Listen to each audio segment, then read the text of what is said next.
पुढची बातमी।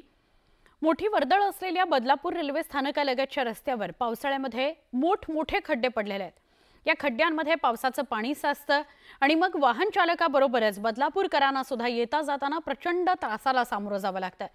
नागरिकांना या रस्त्यावरून चालणं सुद्धा कठीण झालेलं आहे। इतके मोठमोठे खड्डे या अगदी स्टेशनच्या बाजूला असलेल्या रस्त्यावर पडलेले आहेत।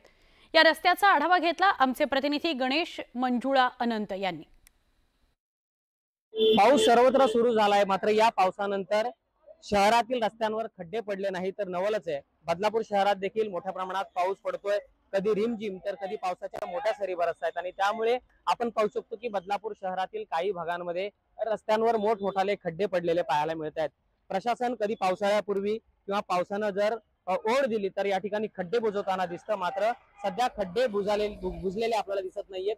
समोरच बदलापूर रेल्वे स्थानक आहे आणि या बदलापूर रेल्वे स्थानकातून लाखो प्रवासी आहेत ते प्रवास करतात आणि या मार्गाचा मोठ्या प्रमाणात वापर होतो। गावदेवी असेल, कात्रप असेल किंवा शिरगावचा परिसर असेल, या परिसरातून या रस्त्याचा वापर करणारे नागरिक मोठ्या संख्येने आहेत। मात्र पाऊस थांबल्यानंतर तरी प्रशासनानं निदान हे खड्डे बुजवण्याकडे लक्ष दिलं गेलं पाहिजे असंही नागरिकांचं म्हणणं आहे, कारण या रस्त्याचा वापर मोठ्या प्रमाणात नागरिक करतात आणि या खड्डेमय रस्त्यातून त्यांना प्रवास करण्याची वेळ आलेली आहे। गणेश मंजुळा अनंत, न्यूज 18 लोकमत, बदलापूर।